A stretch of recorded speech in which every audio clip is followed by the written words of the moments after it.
Thank you very much. I'm thrilled to be back in the Commonwealth of Pennsylvania with thousands of loyal, hardworking American patriots.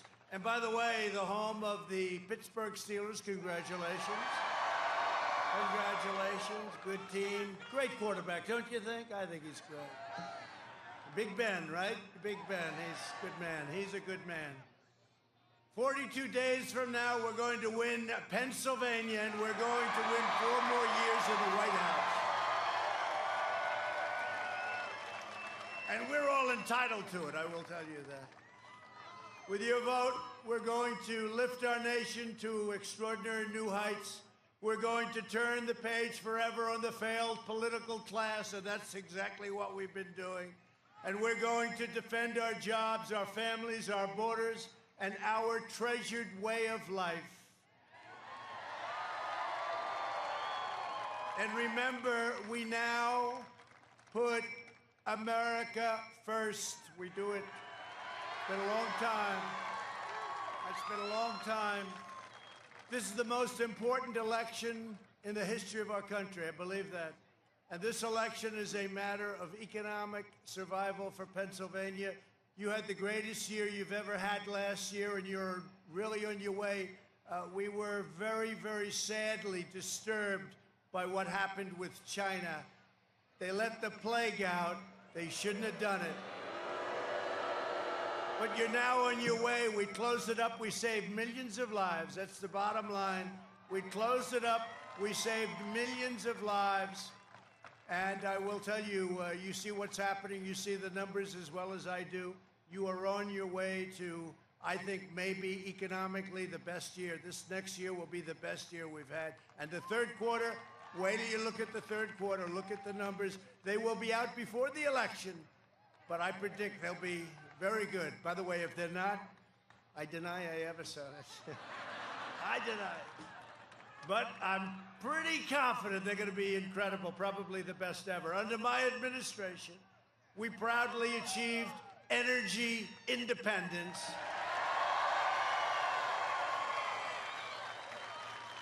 And don't forget, I am not the candidate, two candidates that said we're not going to have fracking, we're going to ban fracking. And he said that for a year. Then all of a sudden he said, well, maybe we'll have some fracking. By the way, you know that's not going to last because the radical left won't let him get away with it. And I'm all for fracking. You know, I was in Texas. Well, it's a big part of your economy. It's energy. It's just a tremendous part. But I was in Texas 2 weeks ago, and my opponent is against oil, guns, and God. And I just spoke to the governor of Texas, Greg Abbott, a great guy. He said, I think you're up 15, sir. I said, well, the fake news says I'm up 4. He said, you're not up 4. And I won it by a lot last time. Remember last time with you, with Texas, with many states? It's too close to call. We don't know. And then, boom, the polls close. They say Trump won, Trump won, Trump won. We won a lot. And I won Pennsylvania because of you. I won Pennsylvania, and you had your best year. So, I mean, that's the way it's supposed to work. And I think we're going to win a lot. Don't forget, last time I came in, I said I was going to give you the tax cuts, as regulation cuts. I said we were going to do big things with energy, big things with steel. Your steel mills, every one of them would have been closed and gone had I not won. But I said I was going to do all these things, so it's tougher. Now I've done everything I said and more. I've done more. I've done more than I said. So this should be easier, and I hear we're doing really well. I know we're doing really well based on, you know, we came in with a lot of you great congressmen. I said, how are we doing? They said, you're going to win it by a lot. But we better win it. We got to go out. We got to vote. But powered by the incredible workers of your state, you are now really, if you look at it, the #1 producer. Think of it. We are, as a nation, your state is, you have no idea how big in energy. You know how big you are in energy? People don't think of Pennsylvania that way. Do you have any idea? And as a nation, we're the biggest in the world by far, not even close, and we are energy independent. Think of that. But no longer is America at the mercy of these foreign suppliers and all of the people that took advantage of us for so many years. We now don't have to be in other parts of the world. We're there perhaps to help allies. We're there perhaps to help good people. But we're not there because we need their energy, because we need their oil.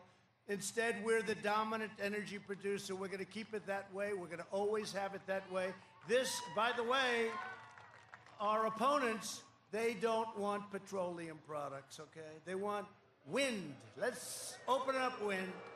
Let's have some wind, and every once in a while the wind will blow and you'll produce a couple of things, and then you can close down your plant for the rest of the season. You can watch those birds fly out of the sky. Gee, I always say it's a bird graveyard under the windmills. Doesn't have the power, doesn't have the staying power. You see what's happening in California? Blackouts, rolling blackouts. How would you like that in Pennsylvania, the Commonwealth of Pennsylvania? Darling, what's wrong? I can't watch Trump on television tonight. I can't watch our president. Darling, we have a rolling blackout. It'll only be a few hours. I think we'll be on by 2 o'clock in the morning, darling, and we can watch a rerun. Now, this is what's happening. You have rolling blackouts. You have, in some cases, just blackouts. I don't even call them rolling. Not going to happen to your state. Last year, I visited the Shell petrochemical plant in Beaver County, Pennsylvania. The largest investment in your state's history. And that was all made possible by our pro-energy policies. And we've done it a lot. In Louisiana, we're building some of the largest plants you've ever seen, largest in the world, and it's incredible, all related to energy. But your security and your jobs are in very grave peril because the radical left maniacs, they don't want to have anything to do with energy. They don't want anything to do with, they have different concepts, right? They have the Green New Deal, where there will be no energy almost of any kind.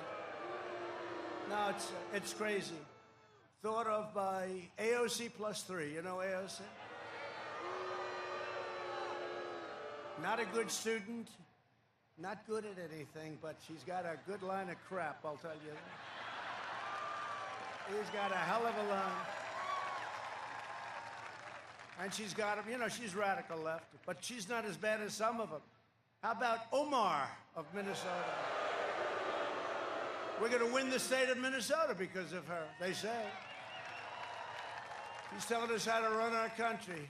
How did you do where you came from? How is your country doing? They're going to tell, she's going to tell us, she's telling us how to run our country. And you know what? The Democrats in Congress, you have to see what they're doing. Their stance on Israel, it's like a whole different world. It's like from 10 years ago, it's like a different world. And we want to keep our world the way it was and the way it's going to be. We've got the greatest country on earth, and we're going to keep it that way. We don't need socialists, and we don't need communists telling us how to run our country.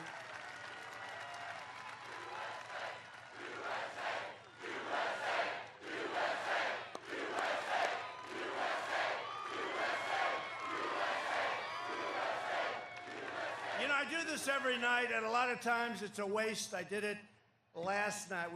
Did you see the crowd we had last night? We were in a great place, Ohio, and we had a crowd. We had a crowd. You couldn't see the end of it, and I said, turn around, camera, turn around. But they never like doing that, you know? They don't like spinning those cameras. They don't want to show the crowd. They don't like showing it. They don't like showing. Show the crowd. And it's an honor, let me tell you. Look.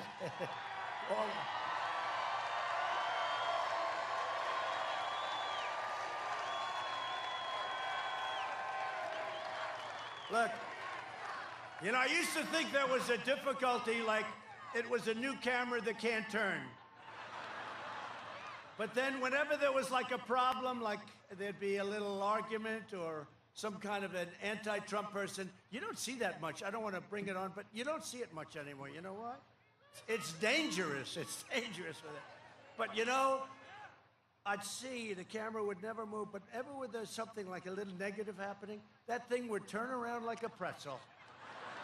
And I said, oh, it does move. but they never want to show the crowds. They never. Last night, now, I went home, and I tell you this, I go home all the time. First Lady, how'd you like the crowd? Sir, I didn't see it. I didn't see it. But I didn't see it, Donald. I didn't see it. Sometimes she'll call me Mr. President, but she's only kidding, believe me. She's only kidding. Has she been a great First Lady, right? Been a great First Lady. And very popular. She's really done a great job, and she works hard. You know, we have some great people here tonight. I brought certain members of my family, but I'm going to introduce them to you in a little while, okay? Great family.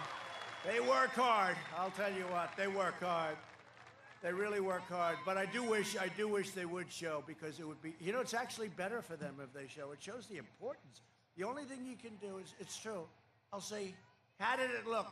I don't know how it looked, but the sound was phenomenal, okay? It sounded like a Penn State football game, like a Steelers football game. You know, you can't disguise it. You ever see Sleepy Joe with the little circles? He puts them very far away, so far away, and then he comes up with the mask. He's like 100 yards from the nearest human being. He's got a mask. He feels good about the mask. I wonder, in the debate, it'll be him and I on the stage. Is he going to walk in with a mask? I'll be honest. He feels good about the mask, and that's okay. You know what? Whatever makes you feel good, he feels good. He feels good.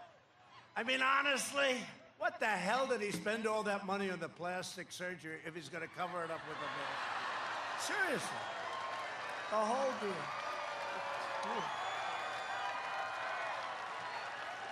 Now, I think he'll come in with a mask. I don't know. I have no idea. Well, the question is, will he leave it on during the debate? Because it's a little hard, and I'm all for masks when you need them, I'm all. But when you're making a speech and the nearest person's like where you are, and you're on a stage all by yourself, and then he had a habit of taking it off, and it hangs down on his ear as he's speaking. He feels it makes him feel comfortable. And, you know, honestly, whatever makes you feel good is okay with me. But it'll be interesting. We're going to have a big rating on that. And, you know, he's been doing it all his life. He's been doing it for 47 years, and I've just started doing this stuff. I've just started. But, you know, I'm just thinking, but I did more in 47 months than he did in 47 years. It's true. It's true.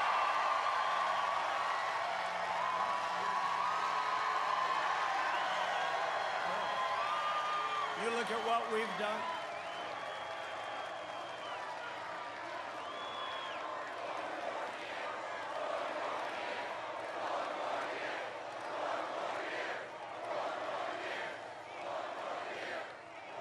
No, it's true. That's actually true. He did a lot of negative stuff, too. You have to deduct that out. When asked if there would be any place for fossil fuels, including coal and fracking, in a Biden administration, Joe replied, no, we would make sure that it's all eliminated. All of a sudden, he gets the nomination. You know, he's been trying to get the nomination for decades.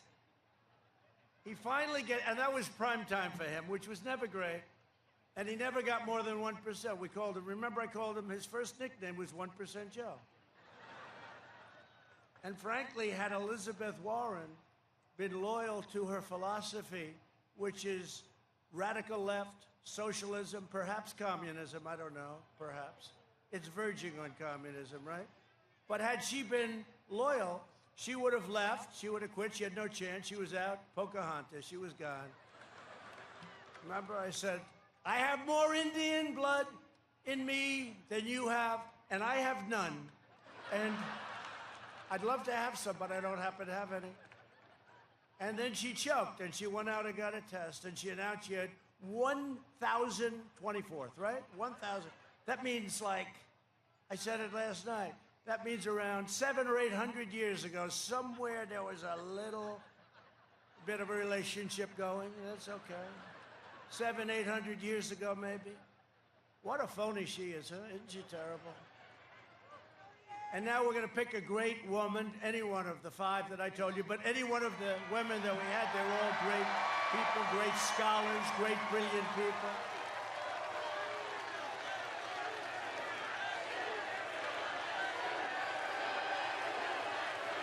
A lot of people.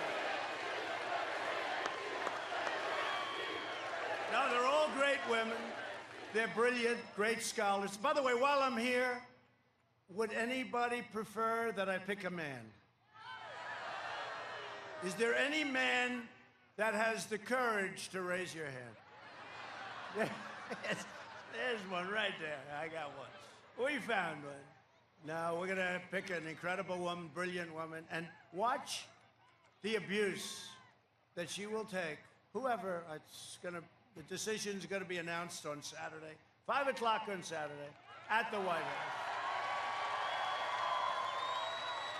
And you see, we have tremendous Republican support.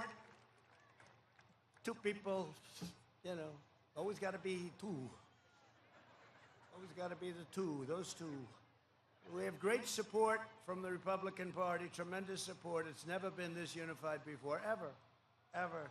In the fake impeachment, we had 196 to nothing Republican support, and we had 52.5 to a half in the Senate. Who was the half? I can't imagine. I can't, but he was very good today, I have to tell you. He was good. Now I'm happy. Thank you, Mitt. Thank you. No, he was very good. Very positive statement. But days ago, Biden reiterated his pledge to require net zero carbon emissions. That's basically saying, you know what that is? There'll be no more oil. There'll be no more gas. There'll be no more nothing. There'll be no more industry. There'll be no more country. That's what it's saying, really. And that would instantly shut down all fracking and all mining immediately in Pennsylvania, sending your jobs overseas, sending your money to somebody else, not you. And I'll keep your jobs in Pennsylvania where they belong, and you're going to be doing fracking for a long time. But I can say the same, because you are really big in energy, and I can say the same thing to you as I say in Texas. So they don't want oil. They don't want fracking, right? They don't want the energy that we know that powers these massive plants, because the other stuff is wonderful. It's not going to do it. It's not going to do it. So they don't like oil. They don't like the gas. They don't like God, religion. The churches are closed. How about these states? You know, they still have churches closed. And by the way, your governor hasn't been so great. You know that, right? Are your churches still closed? They're still closed. They're doing it for a reason. By the way, November 4th, they'll announce we've decided to open up, okay? They're trying to make our numbers as bad as possible. So California's closed, Pennsylvania's closed, North Carolina's closed, Michigan is closed. That's another beauty right there. Michigan's closed. And then they have these fake ballots, millions and millions of ballots. By the way, when you see shenanigans, please report it to your authorities, okay?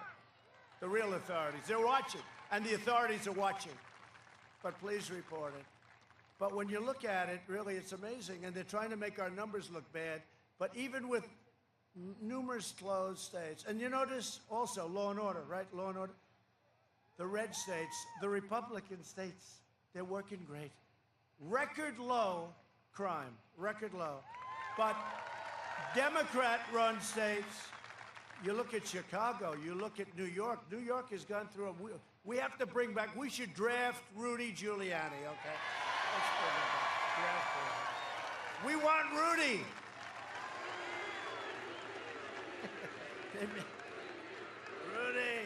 Rudy, I tell you, Rudy's amazing. But he did a great job. New York was in big trouble. He came in and he just was tough, smart, and it became the safest big city. And now we have a man where some categories of crime were up 300%. He fired 1,000. He fired a lot of police. I guess $1 billion a year worth of police, worth of great police, firemen, and women. It's a terrible thing. I love that place so much, and it's so sad to see what's happening to New York. We're going to make a little bit of a play for New York. You know, in theory, the Democrats automatically win New York. But I do phenomenally in most parts, and then one part, it's automatic. But I can't imagine that particular part is going to be very happy. So we're going to make a play for New York. With Pennsylvania, I don't have to make a play. We've got Pennsylvania. Just go out and do it. We don't have to make a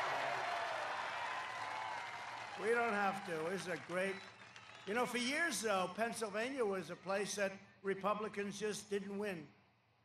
And for many years, everybody thought they were going to win. Every Republican said, yeah, we're going to win Pennsylvania. They thought they were going to win it, and they didn't. And I came along, and we won it. And we won it quite easily,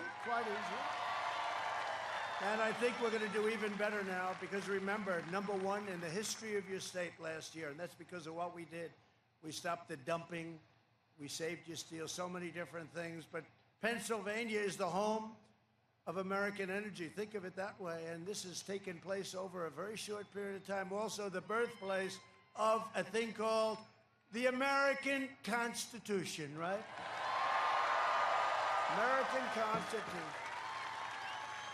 And to uphold our Constitution as written, as opposed to as conceived by some radical left judge.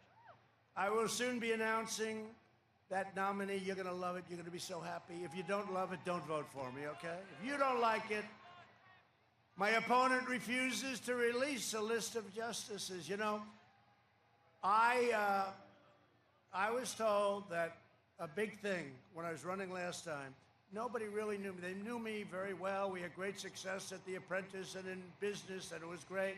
But they never knew what kind of a judge I would pick or to be a justice, right? A justice of the Supreme Court. And I said, well, what am I going to do? How am I going to solve that problem? But, you know, I was in politics never. Don't forget, when I ran, they said, no, he's inexperienced, you know. And I ran against some very talented people, some of whom are very good friends of mine, some of whom I don't like too much. You know, when I don't like somebody, it lasts for a long time. But I said, well, how do we solve that problem? I don't know. They just weren't believing. You know, the appointment of a United States Supreme Court justice was much more important to the voters than I thought. And they're right, because they will set policy for 50 years. They'll set policy, whether it's life, whether it's Second Amendment. Your Second Amendment, if I weren't president, you know the pressure. Your Second Amendment would be obliterated. It would maybe be gone, but at a minimum, obliterated. They haven't touched your Second Amendment, not even touched it, because I'm here to block. I'm a blocking force. I'm like a lineman for the Pittsburgh Steelers. I'm a blocking force. No, they haven't touched it. But your Second Amendment would be under siege. So nobody knew. I never knew. You know, you hear about Supreme Court. You know about Supreme Court. You know about other judges. By the way, at the end of the first term, we'll be close to 300 federal judges, including Court of Appeals, which I think is a record. I guess it's a record. It's a lot. That's a lot. Nobody's done that. And very important. No, it's a record. Think of that. 300. That's a big percentage of the entire judiciary. Think of that, 300. And many, many Court of Appeals judges, but 2 great Supreme Court judges or justices, and now we're going to get a third. Can you imagine our enemies, 3 in one term? So many presidents, they just don't have the chance, and it's so important. But I said to my people, I said, so if they don't believe me, what I'll do is I'll make up a list of 25 judges or people, and we'll tell them I will only pick from that list. They said, that sounds like an interesting idea. This was my idea. You have to be, you know, when you've never run for office before, you have to have a little bit of imagination. So I got out on a list. I named the people were good. I said, and I promise that I will pick someone like the people on this list. And it didn't work. It went nowhere. Because they didn't trust it. They didn't trust. They said, we want you to pick the people on the list, not somebody like the people on the list. So I went back the next week. I said, I will pick somebody that's on this list. And they were all great judges for the most part, I think almost entirely, but judges, and really respected, conservative, believers in our country, solid, incredible people. And as soon as I did that, things went through the roof. It was amazing how important it was. By the way, would you stand up with that beautiful jacket? I love that jacket. I love this guy. How many times, how many events? He's been to a couple. That's really great. Thank you very much. I've seen him before. He's been here a couple of times, like about 90. Thank you, man. That's really nice. I'm going to get one of those jackets. By the way, and you know the wall, yeah, 330 miles. 330 miles. 330 miles. And yes, we have a great relationship with Mexico. And, you know, they keep saying, yes. First they said he'll never be able to build it because I had the Democrats were just brutal. I made a terrible mistake. I said it last night. I should have said, we will not, under any circumstances, build a wall at our southern border. They would have given me all the money in the world. But stupidly, I said, we will build the wall. And the Democrats said, let's not give it to them. But we won. We won court cases. We won. In fact, I won so much money, we could build 4 walls if we wanted. So then they said, all right, they've lost. I mean, so by the way, we're up to 330. The exact wall, their dream choice. You know, I said to the Border Patrol, I love these people. They're great. ICE, the Border Patrol, what they do is incredible. They're incredible. I said, give me your dream wall. As long as we're building it, we might as well build the wall that you want. Let's build it right. Sir, we have to have vision. We need steel and concrete. I said, how about one or the other? They said, no, sir, we need steel and concrete. We need steel, and inside, you know, inside those poles, we have rebar and we have concrete, right? And they're 30 feet tall. We need all sorts of things. We need them to be wired. I mean, I won't tell you why they're wired, but they're wired for a reason. They're all wired up, and they're incredible. But you know what? We got the wall. Nobody could have done it. So once we had the wall and it started going up, and then we hit 100 miles, 200 miles, now we're at 330, and we're building 10 miles a week, and it'll be finished very soon. And we have the most secure border in terms of drug trafficking coming along, and we've done phenomenally well because that's a lot of the territory that we need. We're going to go up to probably a little bit over 500 miles, so we're at 330. But once they saw that I had it, they said, yeah, but Mexico's not paying for it, okay? But they are paying for it. Mexico's paying for the wall. They are paying for it. They're paying at the border. They're paying for the wall. You know, all those trucks that go back and forth. They're paying for the wall. So the Democrats said, yeah, but Mexico, they always have to find something, right?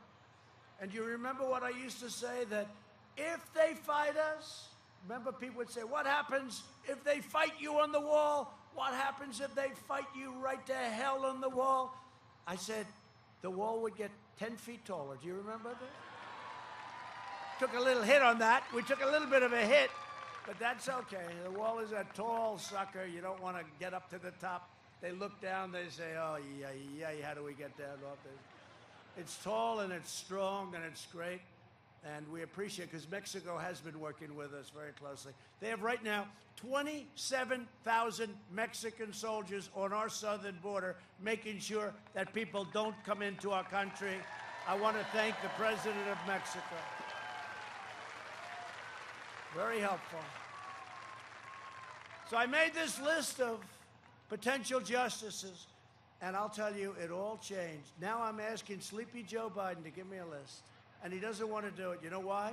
Because he can only put super radical left judges on people that would destroy your country, people that would destroy your country, and he knows that he's not electable. He shouldn't be electable anyway, you know what I mean?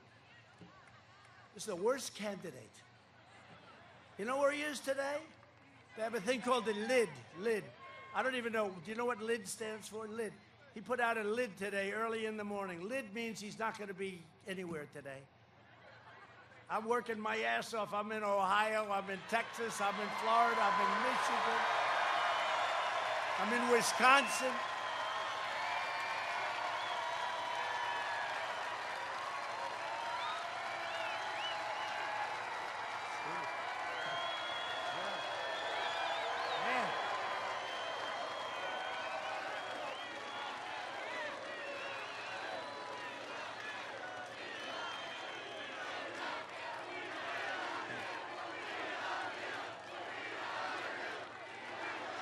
That's so nice. Well, that is something that one of the fake news reporters back there, they said they've never heard of that one. There's a chant that's going on the last 6 or 7 rallies saying, "We love you." That's never happened to a politician before. Am I a politician? I don't want to be a politician. I don't think of myself as a politician, but it really is. I appreciate it. And I don't think it, I've never heard it. I liked Ronald Reagan, but they never said, "We love you." Maybe they did. They're going to try and find out. Then they'll say, "President Trump lied last night." Because 40 years ago, I remember. But no, nobody's ever heard that one before. And I appreciate it because it is reciprocal. Thank you very much. Reciprocal love. It's reciprocal. I had such a nice life before I did this. I had such a nice life. Then I had the witch hunt. It goes on forever. It goes on. And then we catch them spying on our campaign. How about that? Think about it. Let's see what happens to them. But we caught them spying. All of that, you know, the whole big deal. And then the guys that were doing the investigation, they have their 31 different phones. They were accidentally wiped clean. 31 different phones. I think it was like 19 different people. And they all did the same exact accident, which if you knew anything about phones, it's almost an impossibility to do it once, let alone 31 different times. So we caught them, and that's called obstruction. We have to remember, that's called obstruction.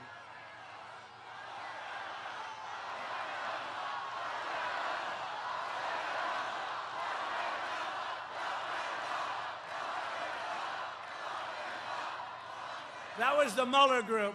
That was the Mueller group. All those phones there wiped so clean. And, you know, Hillary got a subpoena on the 33. I said, forget about these things, because you'll find them. They have them. They're in the State Department. I have no doubt about it. They're in the State Department. But they'll get them. But you know what? 33,000. They have a request from the U.S. Congress, right? That's not bad. U.S. Congress, they send a subpoena. Very, very important. And after getting the subpoena, she deleted all of her emails and acid washed, and then she took her telephones. I've gotten rid of phones too. I threw them away, right? She took cameras and she beat the hell out of them with a hammer. And then threw them away. And they found a couple of them. They were not in a pretty, she was very angry, obviously, if she did the hammer work. But if anyone else did this, see, there's a protection. There's a dual level of justice, but we're getting down to the bottom of it because it's not fair to us. Not fair to us. She deleted them on the basis, 33,000 emails. She deleted them on the basis that it was all about her daughter's wedding, Chelsea, and also yoga classes, right? 33,000 emails on yoga and a wedding. I don't think so. And Comey said, oh, that's okay. That sounds like a good reason. That's Comey. That's another beauty right there, that Comey. Well, we caught him. We caught him. Very smart move. Getting rid of that guy was a smart move. But we caught him. Listen, we caught him. They were spying on the campaign. They were doing actually worse than that, but nobody's ever done a thing like this. So let's see what happens. But we caught them cold. We got so much stuff. Remember the insurance policy, right? From Strzok and Page, two lovers. You know, they were very smart. They would use the public servers. They'd send it over the public wires because they didn't want to be caught having an affair, so they went over the public. That was a very good thing for us, wasn't it? Darling, darling, darling, please. She's going to win. She's going to win, isn't she? Peter, only you can save us. Peter, she's going to win. Yes, darling, she's going to win. I know. 100,000 to nothing. Remember that? Actually, it was actually 100 million to 1. So this was 100 million to 1. This is this idiot. So listen. So darling, please tell me again. Yes, 100 million to 1, she's going to win. But just in case she doesn't, we have an insurance policy. Now, that only means one thing. And we went through the insurance policy, and we caught them. So let's see what happens to these treasonous crooks, these terrible people. And they put our nation through turmoil. But I just want to thank, a lot of people were very unfairly treated. You look at General Flynn, look, he's still going through it. Can you believe it? But a lot of people were unfairly treated by a bunch of treasonous, horrible people. And they used the intelligence agencies of our country to try and steal an election and to try and do a coup. When you think, I mean, who would ever think this country, but that's all you can say. I mean, some people would say, well, that's a conspiracy theory. No, just take a look at the records. So it's just a very exciting, for me, it's a very exciting thing because we found something that nobody would have thought possible. Now let's see what happens, but we have them cold. They spied on our campaign. It's our campaign. And if you want to save America, you have to go out, get out, and vote. This is the most important election. In just 3.5 years, we've secured America's borders, which makes them very unhappy, rebuilt the awesome power of the U.S. military. We built a military. It was totally depleted when I took over. We built a military. $2.5 trillion we spent, all made in the USA, the greatest equipment, the greatest planes and rockets and missiles, and our nuclear. I hate to even mention the word, and hope to God we never have to use it. But we have the most powerful weapons in the history of the world. And we did that over a very short period of time. Weapons that are so powerful that we're the envy of the world, but I never want to use those weapons, and hopefully we'll never have to. You know the way you don't have to use them is when you have them. It's when you have them, but nobody's ever built a force like what we have. And you know, the newspapers and the press and the fake news, they went and said, he just gave away classified information. I said, no, I will look you right in the eye. Let me tell you, first of all, I'm allowed to do it. I'm the president, so I'm allowed to. I'm the only one that's allowed to.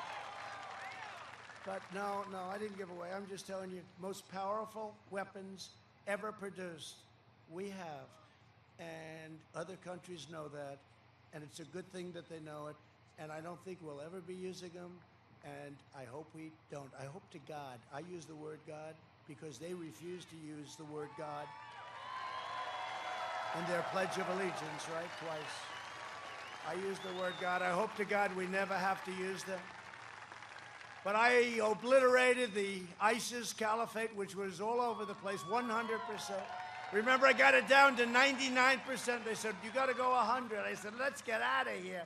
We're bringing them all back home. Everyone's coming back home. Long wars. The never-ending wars, right? The endless wars. We fixed our disastrous trade deals. They were a disaster. Brought jobs and factories back to Pennsylvania under 16 years. And think of this. For 16 years, presidents, Obama, President Bush, household income rose $2,945, right? That's over a 16-year period. In 3 years, your household income rose almost $10,000 when you include energy. You have to include energy. Without energy, almost $7,000. But we have to include energy. I mean, how much are you paying for your gasoline? You never saw $2 gasoline. You're less, right? It's less. They go up, it's less. Now it's a big difference. What is it nowadays? Come on, tell me. I haven't got any gas. I haven't stopped recently at a gas station. 15? Okay. Because for a while it was way under 2, and we're going to keep it there. We have so much. We have so much. In my first 3 years, we lifted 6.6 million people out of poverty, the largest poverty reduction in the history of our country, by far. We built the greatest economy in the history of the world, and right now we're doing it again. You know, I see all these hats. Make America great again. And now I'm going to say it this. Make America great again, again. Make America great again, again. We saved 1.4 million jobs in Pennsylvania alone. and to fight the China virus. It's the China virus, not the coronavirus. Corona sounds like a place in Italy, a beautiful place. It's Corona. No, it's the China virus. They don't want to say it. You know, the radical left, they don't want to say it. Do you ever notice they're always going after Russia? Look, nobody's been tougher in Russia than me, but you say, Russia, Russia, Russia. I said, what about China? They never want to mention it, you know. They got little deals going on, I think. But coronavirus, doesn't it sound like Italy? A beautiful villa, you have a beautiful Corona. No, it's a China virus. They should have stopped it. To fight the China virus, we launched the largest national mobilization since World War II. We did an A+ job, except we did a D job in terms of public relations explaining it because we were too busy doing it. But the fact is, they wouldn't have written it anyway. It didn't matter to them. It's their little thing. You ever watch Biden? He can't talk about anything, so he gets up. The coronavirus. They say, we want to talk about Supreme Court judges today. Well, I don't know about that. The coronavirus. And he doesn't know we did a great job. He has no clue. He said, I should have opened. No, he goes, I should have shut down 1 week earlier. What he doesn't say is he did the worst job in the history of an epidemic or a pandemic with the swine flu. It was a joke. And what he did, his own man that was in charge said recently, we had no idea what the hell we were doing. It was a total disaster. They were amateurs, and now he tells us how to do something that's far more lethal. But he said they should have closed 1 week early, except when it came to closing the border, which I did, which turned out to save tens of thousands of lives. Biden criticized me until 2 months later when he said I was right. But we should have closed a week early. Think of that. We pioneered life-saving therapies, reducing the fatality rate 85% since April. Think of that. Remdesivir, the plasmas. We have among the lowest case fatality rates of any major country. Nobody knows that. And I am devastated to see it happening, but you see what's going on in Europe again. You know, they always said, oh, Europe is doing better. Actually, we did better, but now Europe has a big spike. So they're not talking about that. The number of hospitalized virus patients is down by 47%.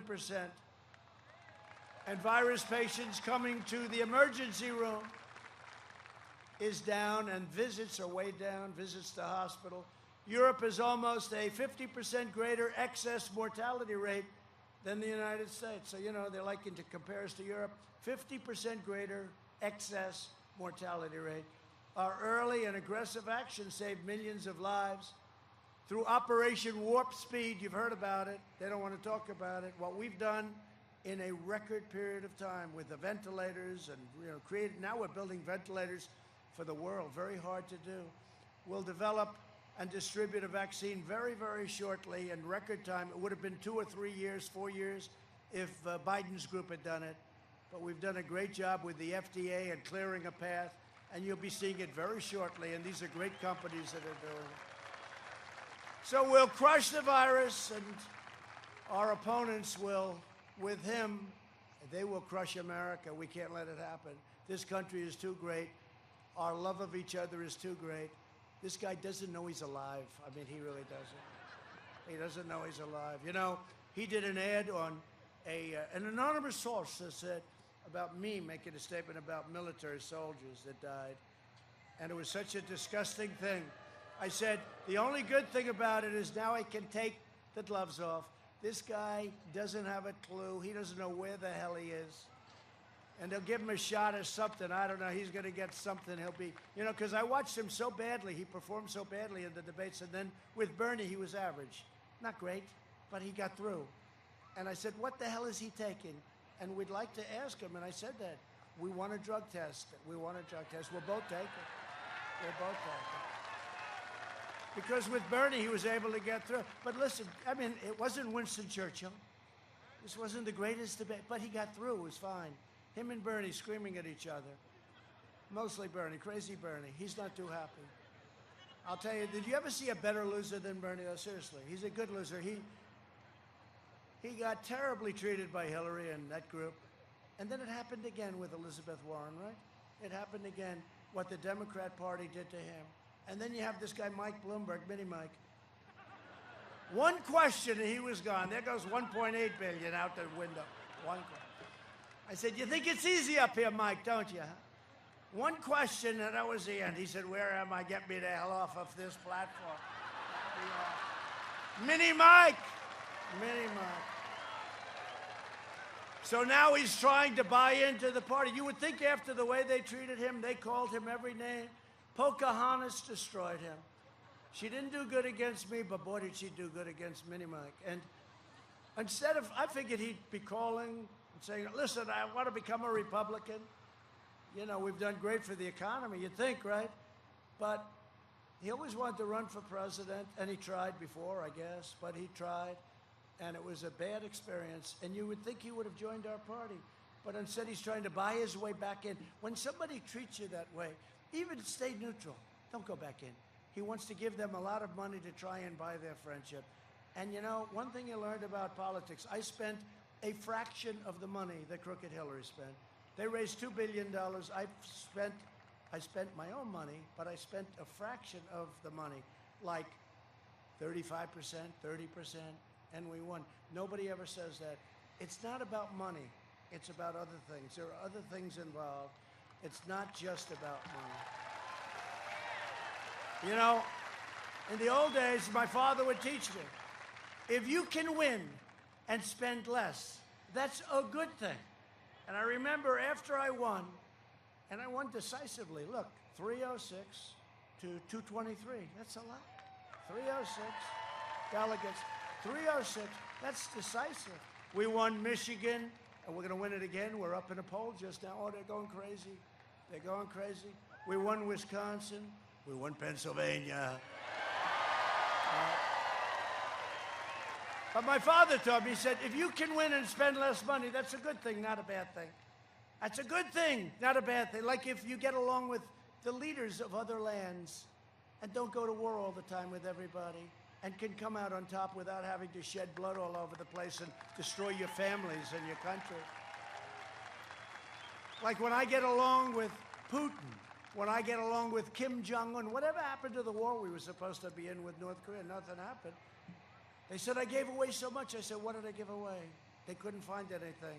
I didn't do anything. They said, you met. Oh, I met. Oh, okay. I met. No, you would have been in war with her. You would have been in war. But if you can spend, think of this, if you can spend less money and win, that's a good thing. So after I won, one of these people back there, right back there, in order to keep the thing going on Trump, I had won. He said, but Trump raised substantially less money than Crooked Hillary Clinton. That's because I didn't need the money. I didn't need the money. And I can call up a lot of rich guys and raise a lot of money, but I feel uncomfortable doing it. Because when you do that, it's like you sort of, it's not the same. I could call up every guy. They call me up and they say, sir, how are you, sir? Mr. President, sir, I have friends. I don't have too many friends left because I used to be comfortable. You know, you have to be comfortable with people, right? And I have friends. I have one friend, Richard. I talk about him all the time. But multiply this times 100 people. And Richard used to call me up 5, 6 years ago. Hey, let's have dinner. All right, where do you want to go? I don't know. Go to some crazy restaurant. Today, the restaurants are all closed in New York. They don't want to open them. They want to make them do badly until November 4th. Don't worry, they're opening on November 4th. But it's true. So it's Richard on the phone. Richard, my friend for many, many years. And I said, hey, Rich, how you doing? Mr. President, sir, how are you? I said, well, he's been calling me Donnie and Don and DJ and all. Richard, are you okay? Everything good? Yes, sir, Mr. President, sir, you're doing a great job, and I'd like to thank you. Good, Richard. Richard, loosen up, please. You don't have to call me Mr. President. I said, so just call me Donald. It's okay. Thank you, Donald. I really appreciate it. And you hear the guy, he can't breathe. You know, he's having a hard time breathing. He's very nervous. And then at the end of the phone, he goes, Mr. President, again, thank you so much for the job you're doing. He hangs up. I said, how can you be friends with, you know, it just doesn't work. It's like I've lost a lot of people this way. And it's called respect for the office. They have respect for the office. They really do. Nothing wrong with it. Sort of understand it. they have respect for the office. And nobody has more respect for this office than I do. And that's why I'm doing a great job, and I'll always do a great job. It's respect for the office. But on November 3rd, Pennsylvania will decide whether we end the pandemic, defeat the virus, and return to record prosperity just like we were before. Or whether we allow Sleepy Joe Biden, who doesn't have a clue, to kill the recovery, raise your taxes, delay the vaccine. Yeah, that's true. He wants to impose a $4 trillion tax hike. Do you believe $4 trillion? Ban American energy, which means what? Let's go back. Let's call up the Middle East and let's be real nice to them because we need their energy. No, thank you. Destroy your suburbs. You know, I got rid of this regulation that was going to destroy your suburbs. Destroy your suburbs. I call it the Obama regulation.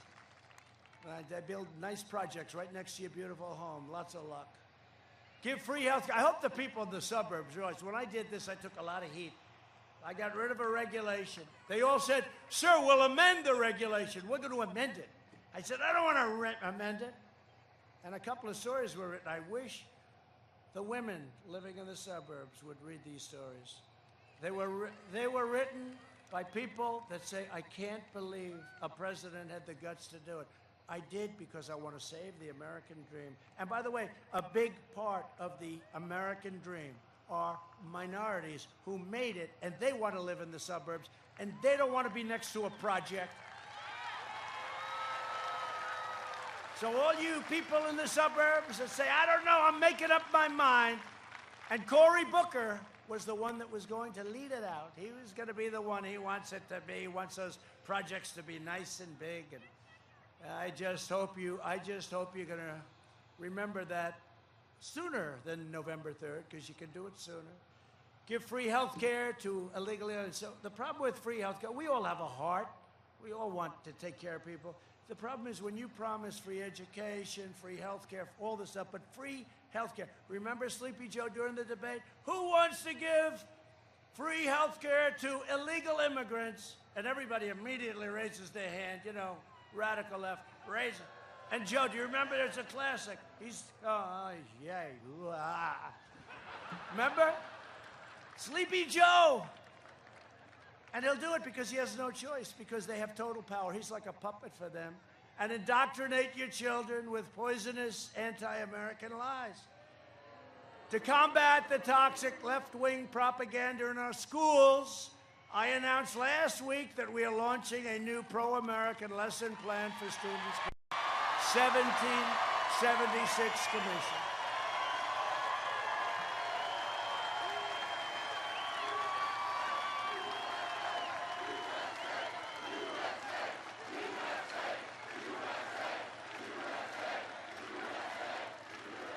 We will teach our children the truth about America, that we are the most exceptional nation on the face of the earth and getting better every single day. We're not going to let it fail.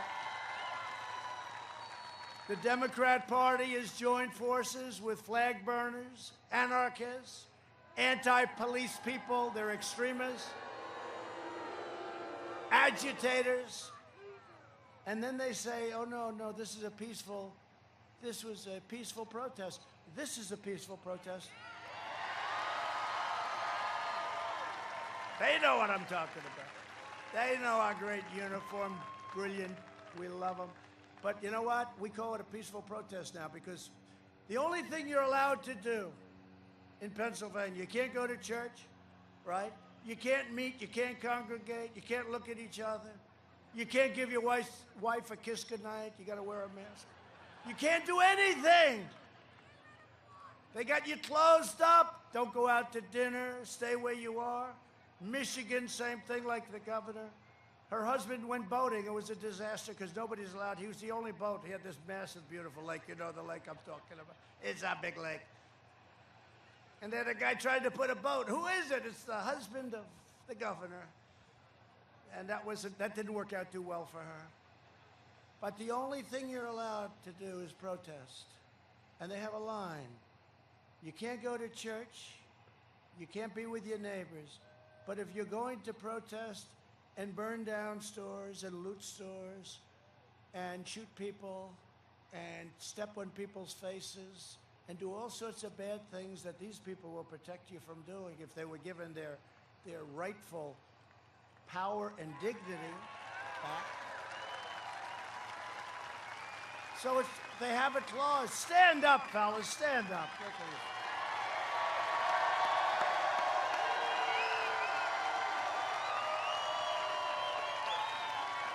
They've got to be able to do their job. You got to let them do their job. Got to be able to do your job, right? They let you do your job, you'd see Pennsylvania had some big bad crime numbers in your state. You let them do your job. Any state, New York's finest. By the way, I got endorsed by New York's finest. First time they've ever endorsed. And you know, that's hard when you have radical left running the city, all politicians, the mayor. And I got endorsed by the Chicago police. Can you imagine that? And I got endorsed by Oklahoma, and I got endorsed by Texas and Louisiana, and I got endorsed by Florida, the sheriffs. All the sheriffs got together, they endorsed Trump. I got endorsed by law enforcement, everybody. But how could you possibly endorse people that hate you and don't respect the job you do and don't let you do your job, most importantly? Because if they let you do what you do better than anybody else in the world, you wouldn't have problems. And these are other police departments. You look at Seattle. We said we're going in, and they immediately said, we'll put up our hands, right? It was so easy. We were going in the following day. You look at Portland. How about Portland? It's like an anarchist dream. And we're dealing with the governor, because, you know, I hate to say it, but they're all Democrat-run cities and states, all of them, every single one. The Republicans are doing great. But they have to ask, by law, they have to ask us to go in. So we did it in Minneapolis, you saw that. But this is, I mean, it was too late. Was it like 10 days? And the police are excellent, but they're not allowed to do their job. Now they wanted to fund the entire department. There's not going to be anybody to protect you. And the people are starting to go wild. And that's why I'm going to win the state of Minnesota. I'm going to win Minnesota. That's why. But you remember that beautiful day? It was 10 days late. You had these people from CNN and other places. These are friendly protests. It's a lovely thing to say. As he's getting rocks and cans of tuna fish. They go out and buy tuna fish and soup. You know that, right? Goya, I hope. Goya, he's great, isn't he? Good guy. They go out and buy Goya because they throw it. They throw it. It's the perfect weight. Tuna fish, they can really rip it, right? And that hits you. No, it's true. Bumblebee, brand tuna. And you can throw that sucker. You can put a curve on it. You can do whatever the hell you want. And the cops in Chicago, you saw it, they're going like this. It was terrible. And they're not allowed to fight back. They're not allowed to fight back. These guys, if they fight back, nobody's going to be there very long throwing things. But they throw, but they're professionals. They're anarchists, and they're paid for by outside stupid rich people. They're stupid people. And by the way, you know the first ones that get wiped out? If they ever, they don't have a shot, by the way, I tell you that. But if they ever did, the first ones that would get wiped out are the stupid people that gave them the money to do this stuff. Those are the people that would get wiped out, Frank. But you know, they're very smart. Everything is perfect, right? You ever see where they drop the bricks along the thing in a bag, and then they drop, everyone picks them up, throws them at our great police? We're not going to let that stuff happen. But this is all it doesn't happen with Republicans. I was with Greg Abbott. I was with Ron DeSantis, Texas and Florida, and other governors that can't even believe a thing like that can happen. But they get caught.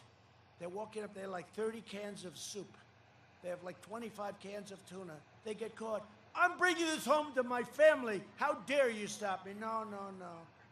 They use it as ammunition. It's terrible. So we said to the governor, we said, we want to go in and we want to take over Portland. It'll take us literally a half hour, maybe less. We'll march through. And you saw a little dose of it. Minneapolis, the governor finally said, go in. We have the National Guard. And remember that beautiful sight? The street was a mess. That idiot reporter from CNN got hit on the knee with a canister of tear gas, right? And he went down. I've been hit. I've been hit. He'd been hit. The one with the shaved hair. Maybe I'll do that one day. I'll give it up. I'll say, better shave it. But he went down and he didn't like it. He was hit. Police brutality, remember that. What these people were doing, they're throwing rocks, they're throwing everything they can at the police. Okay, now the National Guard forms, and we just saw the one guy come out in a black uniform, right? The uniform costs approximately $250,000. They got infrared stuff, they got more equipment. And they walked in and they've got the tear gas, they've got everything you could possibly have, right? Pepper spray. They don't want you to use tear gas anymore. In some places, like I think in Milwaukee, they said no tear gas, no pepper spray. How the hell do you keep, big crowds back? You can't. So the police all quit. They all quit. They said, we can't do it. But you remember they went out and you had one, then you had 2, 3, 4, then you had 5, 6, 7. All of a sudden they started pouring in. They were getting off the buses. They came from a different locale, and then you had a line of them, and there was no social distancing, unfortunately. In fact, I was going to turn them in because they were right next to each other. They were right next to each other. They were touching arms, and they had big, strong arms like these guys right over here. They were big, strong guys. That's all right.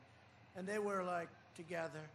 And then you saw the first line, then you saw the second line, then you saw a third line, then you saw a fourth line. And then they said, march. They never halted, just walked right through, cleaned everything out. And Minneapolis was cured. They were cured. They grabbed them, they grabbed them, they grabbed them. They were grabbing them left and right. Sometimes they grabbed one guy. I'm a reporter. Get out of here. They threw him aside like he was a little bag of popcorn. But honestly, when you watch the crap that we've all had to take so long, when you see that, it's actually, you don't want to do that, but when you see it, it's actually a beautiful sight. It's a beautiful sight. And they had the same thing on some other streets, and the whole thing was gone, and I haven't heard of any real problem in Minneapolis since that happened. They were just burning down the city, and that idiot was standing there. This is a friendly protest, and behind him was like 10 blocks of fire. It's a classic. I don't know. Do you know what I'm talking about?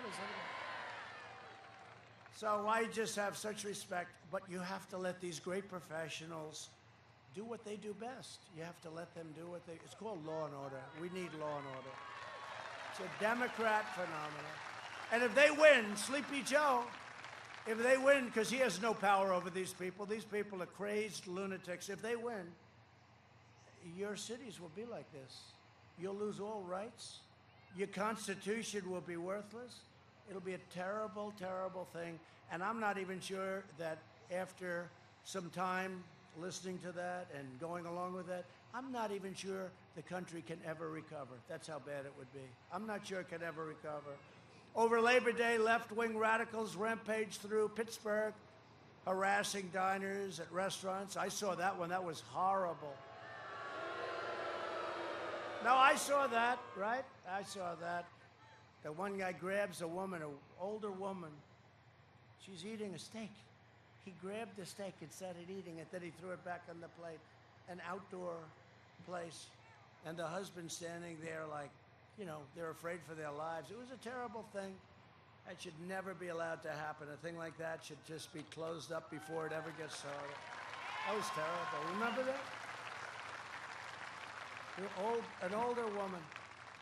Last week, after a police officer shot a knife-wielding assailant, over 100 rioters rampaged in Lancaster, went to school right nearby, looting businesses, setting fires, and assaulting police officers with rocks and bricks and glass. You saw that? Joe Biden has the support of violent left-wing extremists. He never once mentioned the words law and order during their entire Democrat National Convention. Never once. They didn't talk about the riots. They didn't talk about anything having to do with law and order and respect and our great police.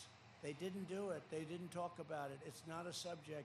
They will rip your cities apart, and they will go to your suburbs. For all of those people in the suburbs that are reading about, they will go to your suburbs next. I have the support of America's law enforcement heroes. I was recently honored to be endorsed by the largest group of police and police representatives in the country. We're endorsed by everybody. We're joined by Butler County Mike Schlup. Thank you, Mike. As well as 2 sheriffs who just changed their registrations. Oh, that's nice. To become Republicans. They were longtime Democrats. Oh, that's... Who are those 2 sheriffs? Whoa. Whoa. Thank you. That's Fayette County Sheriff James Custer and Forest County Sheriff Bob Wolfgang. Where's Bob? Stand up, fellas. Thank you. Were you longtime Democrats? How the hell did that happen, right? Well, this is somewhat of a phenomenon. You know, this is crazy what's going on now. And it can be stopped so easily. And you guys know exactly what I'm talking about. Thank you very much. It's an honor to have you in the party. Thank you. That's great. There's a whole great group of sheriffs and law enforcement here.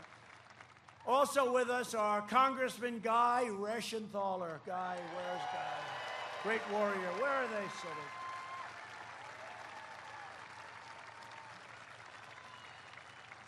And a friend of mine and a warrior. He's a warrior. He's tough as hell. They said, we want to impeach the president for making a perfect phone call. Oh, did you hear today they want to impeach me again? They said, if I submit the name of one of the most talented people in the world to be a justice of the Supreme Court, they want to impeach me. They want to impeach me if I'm following the Constitution. Now think of it. This is crazy Nancy. These people are stone cold crazy. Think of it. I got impeached for making a perfect phone call. Perfect phone call. Everybody read it. Nobody to this day. And the Republicans stuck together. It was great. Also, a friend of mine, and he wanted to just rip them apart. I remember when he heard about it. He's a rough guy. And he's a popular guy, too. They love him. Congressman Mike Kelly. Thank you, Mike. Come on up here. Come on up here. Just come up. Come on up. Mike, come up. Come on, Guy, come up. And Congressman Glenn Thompson. Congressman Dan Muser. Come on. And Congressman Scott Perry. Thank you, Mike. Hey, Mike, good shape. Come on, Mike. Get up here. Oh, what a group. What a group. Thank you.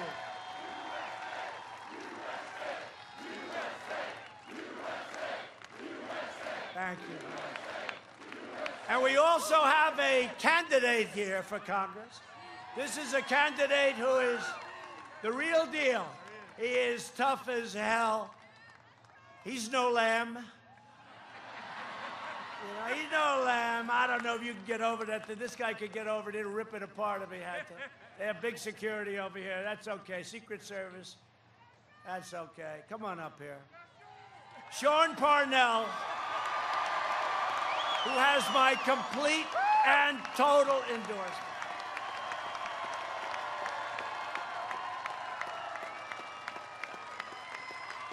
Good, Sean.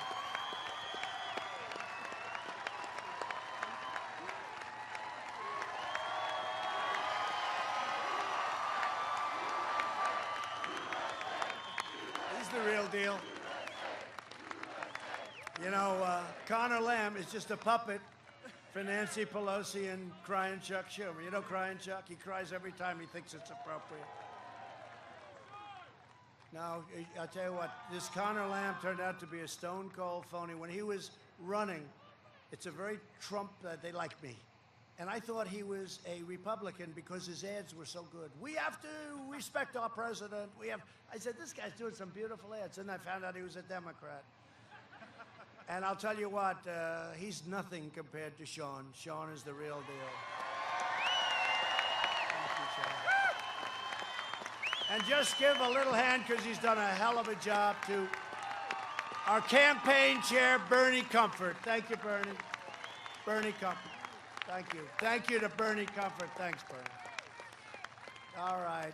While you guys are standing behind me like a beautiful curtain, well, they're not blocking Air Force One, so we could...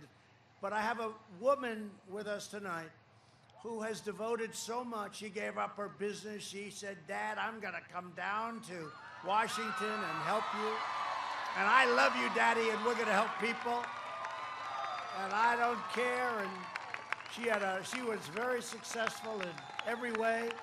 And it's my daughter, Ivanka.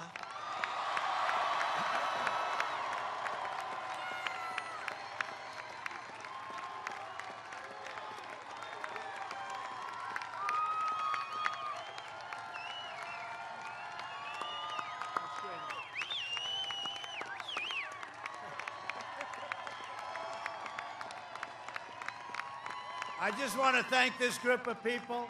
And, you know, a man that helped, we just negotiated a major peace deal in the Middle East. Everyone said it was impossible. You know that, right? They said it's impossible. They've been killing everybody for years and years. They had this guy, John Kerry, who's grossly incompetent. They paid $150 billion to Iran. They paid $1.8 billion in cash. That's even more impressive, frankly, in cash. And that's John Kerry. And we just made a deal with Bahrain and UAE, United Arab Emirates, and Israel. And it's a great thing. And the man right there, Jared, the abuse. The abuse he takes, but he did something that nobody's been able to do, and he wants none of the glory. He'd rather not come up here. These guys will come up 100%, but Jared, great deal, great job, incredible. Everyone's talking about it. We have plenty of other countries going to join. And there's no blood in the sand. Okay, thanks, honey. Thank you, baby.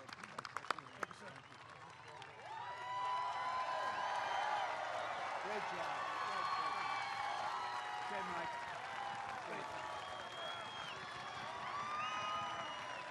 Great people. Thank you, Sean. Thank you, Sean. We've spent the last 4 years reversing the damage that Joe Biden inflicted over the last 40. Said they like Sean. Sean, will you please win? Sean Parnell.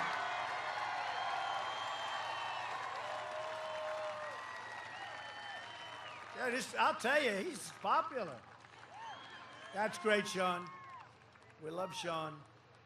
But Biden championed every globalist betrayal of Pennsylvania for half a century. He was a cheerleader for the worst trade deal ever made by any country, NAFTA, and China's entry into the World Trade Organization, which built China like a rocket ship. They were flatlined for many, many decades, and then right through the roof. That was a Biden approval, too. These disasters ripped out 1/3 of your state's manufacturing jobs. You know what happened.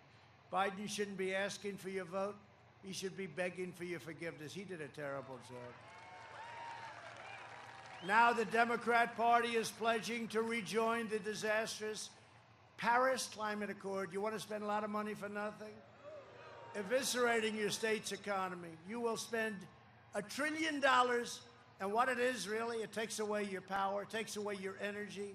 You'll be closing your plants and factories all over the place. I withdrew from it, and you know what? The people that understand, the smart people, they said, I can't believe you had the guts to do it. And I figured I was going to be absolutely killed on this one. And you know what? I'm so proud I did it, and people get it. It was a ripoff of the United States. I withdrew from the catastrophe because I was elected to fight for Pittsburgh, not for Paris. This election is a choice between Pennsylvania and China. If Biden wins, China wins. When we win, Pennsylvania wins and America wins. For decades, our politicians spent trillions of dollars rebuilding foreign nations, fighting foreign wars that never ended, and defending foreign borders. But now we're finally protecting our nation, rebuilding our cities. And we are bringing our jobs, our factories, and our troops back home in the USA where they belong.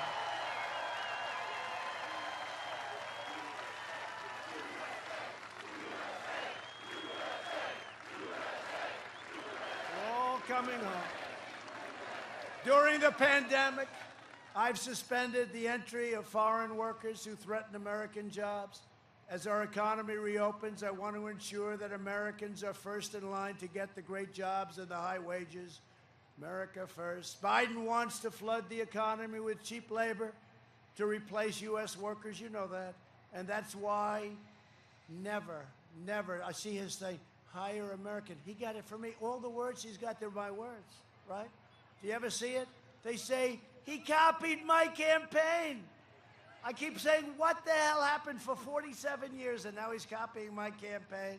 As president, and you know it's not going to happen with him. As president, I know my first duty is always to take care of you, the American worker. That's what we're taking care of. Under my administration, we've achieved the most secure border in U.S. history, and we are finishing that wall. It's going to be done so fast. It's going to be done so fast. Since 2017, ICE has successfully arrested nearly 500,000 illegal aliens with criminal records, including over 145,000 assaults, 40,000 sex offenses, and 5,000 murders. If you don't mind Democrats, we'll bring them the hell out of our country. We'll get them out of here. Some of them are so violent, we have to keep them. We don't want to house them for 50 years. But if we let them go, they come back in as much as we watch, you know. Look, if they come back in, we don't want it. We don't want them. So we keep them here. We have no choice. If the left gains power, they will abolish. Republicans will always, they're going to abolish. Republicans will always stand with these incredible heroes of ICE and Border Patrol. You have to see these ICE people. They go into a den of MS-13. They call them a den, a nest, where you have these guys that are vicious gang members. And they go in there, they just start swinging. It's the craziest thing. They love it. Now, who wants that job? Do you want that job? Look, he's a tough guy sitting here. You too. You're tough guys. You don't want any part of it. They're just incredible. And they love our country. They love our country. And then people say, oh, they're too rough. They're too rough. You have no idea how bad some of these gangs are, what they do. They use knives because it's more painful. They cut people up. They cut two young, beautiful girls, 16 years old. They were going home from school, and they cut them to pieces. Killed them. They're animals. We invested $2.5 trillion in the U.S. military and launched the first new branch of the U.S. Armed Forces in 75 years, Space Force. Not since the Air Force. Not since the Air Force. Think of it, the Air Force was last. If I did just that, Space Force, big deal. By the way, it's going to end up being one of the most important things you've ever imagined.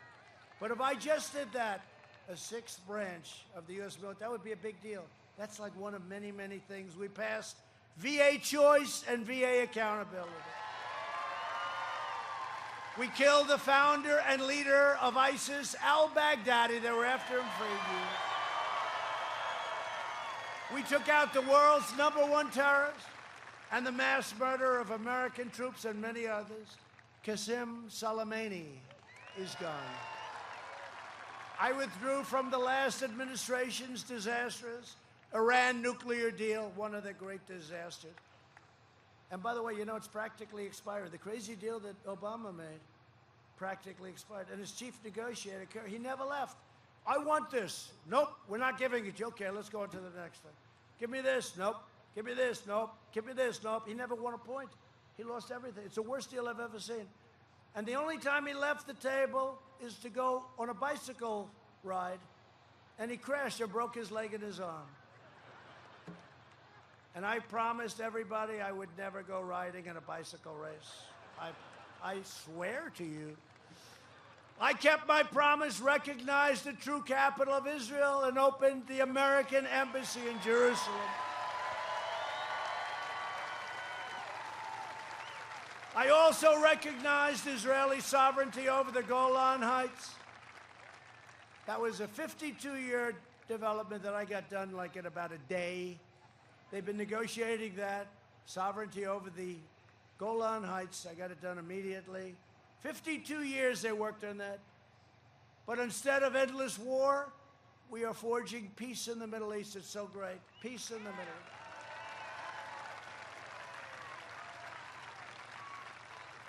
So Biden's put forward a platform that would end America as we know it. And this is true. You know, I don't think of him as a radical lefty, but basically he's controlled by them. And what about this Kamala? How about that? She's at 15%. No, she's at 13%. Then people started, no, she's at 12. No, she's at 10. She's at 9. She's at 7. These are her poll numbers. She got worse and worse. She quit before she ever got to Iowa. Plus, nobody, including Pocahontas, treated Biden so badly. Called him a racist, right? Brought him into the Me Too movement, right? Made him a member of the Me Too movement. The thing she said, and I brilliantly said, well, the one person he can't choose is Kamala. Ladies and gentlemen, I'd like to pick Kamala. And she's rated more liberal than Bernie. You know what? He's number 2. Believe it or not. You know, it's a true story. She is rated the most liberal person in Congress. And I think she's grossly incompetent, I'll be honest with you. I don't think she knows what the hell she's doing. And we have a great vice president, Mike Pence. Right? He's great. And he says hello.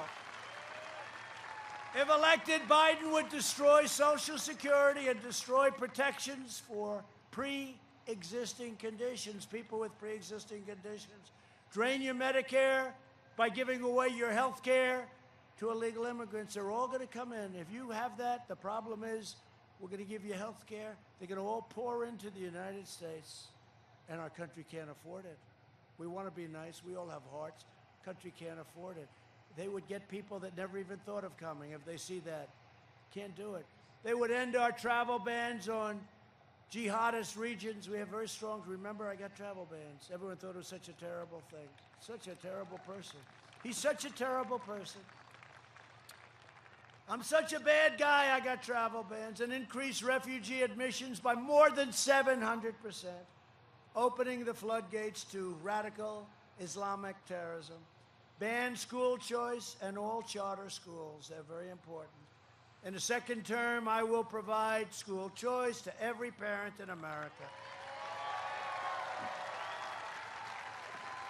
A vote for Republicans is a vote for safe communities, great jobs, and a limitless future for all Americans, race, color, creed, all Americans.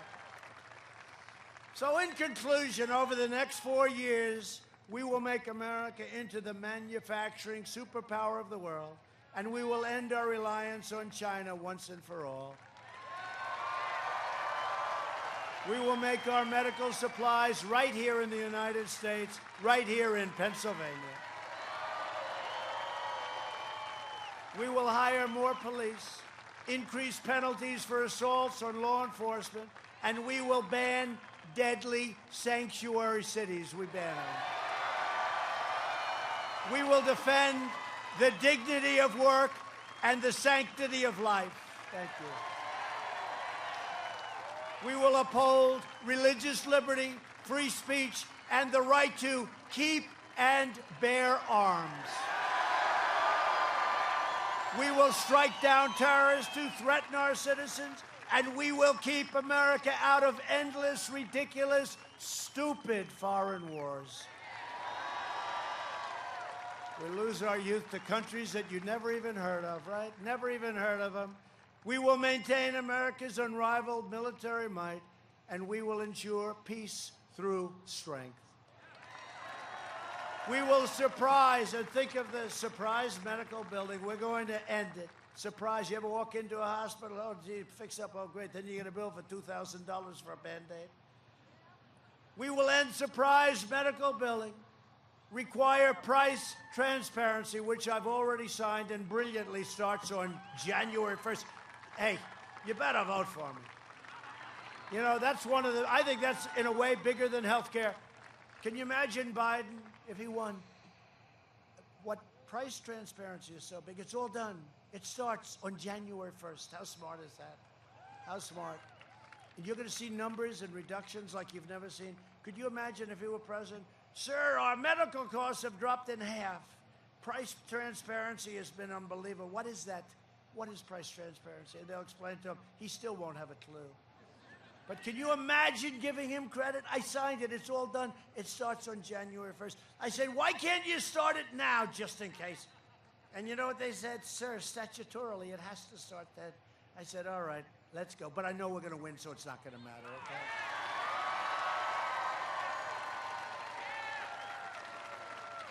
And we're going to further reduce health insurance premiums and the cost of prescription drugs. We have favored nations laws, where now we get the same price as all these nations that are paying a tiny fraction, which should have been instituted a long time ago. And the drug companies are going after me with those ads. Oh, it's terrible, terrible. You know why? Just every time you see an ad from the drug company, they have plenty of money. That's why nobody ever fights them. Anytime you see an ad from a drug company, just remember one thing: your drug prices are coming down. That's what it means. That's what it means. We will strongly protect Medicare and Social Security, and we will always protect patients. We will protect every single patient. America will land, by the way, the first woman on the moon in the United States will be the first nation to land an astronaut on Mars. You know, NASA was an absolute disaster. Grass was growing through the fairways, too. They had fairways. That's about all they used with a fairway. And now we have something right through the runways, the landing strips. It was all grass infested. It was all weed infested. And now it's the #1 space center in the world by far. It was a closed-up mess. And we have rich guys sending up rockets, Elon and others. They send up rockets, and we say, let them keep going. Let them keep spending money on these rockets. They love rockets. We will stop the radical indoctrination of our students and restore patriotic education to our schools. We will teach our children to love our country, honor our history, and always respect our great American flag. And we will live by the timeless words in our national motto, "In God we trust." For years, you had a president who apologized for America. Now you have a president who is standing up for America and standing up for the people of Pennsylvania like nobody has ever stood up before. So get your friends, get your family, get your neighbors and your co-workers, and get out and vote. And early voting, if you didn't know it, has already begun. And watch it, and watch those fake ballots. You got to go out and turn them in. If you see somebody cheating, you got to turn them in. From Erie, and you probably will. It's going to be a mess. Watch this. But get out and vote. Early voting. From Erie to Easton, from Altoona to Scranton, from Harrisburg to right here in Pittsburgh. Say hello to Big Ben.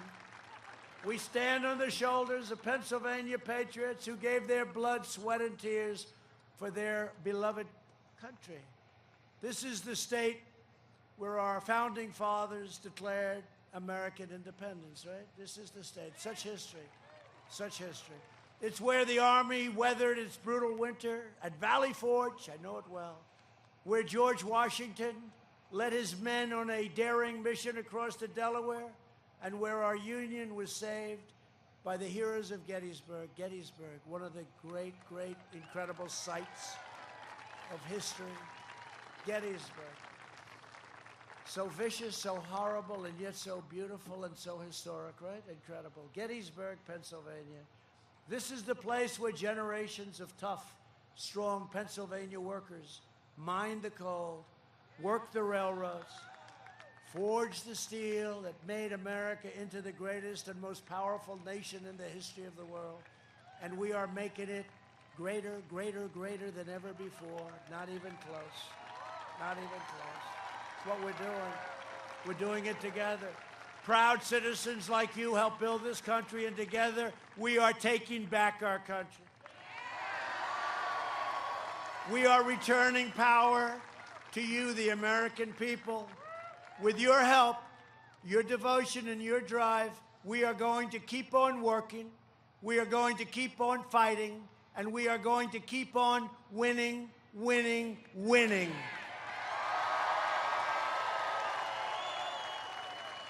We are one movement, one people, one family, and one glorious nation under God. And together with the incredible people of Pennsylvania, we will make America wealthy again. We will make America strong again. We will make America proud again. We will make America safe again. And we will make America great again. Thank you. Thank you, Pennsylvania. Thank you.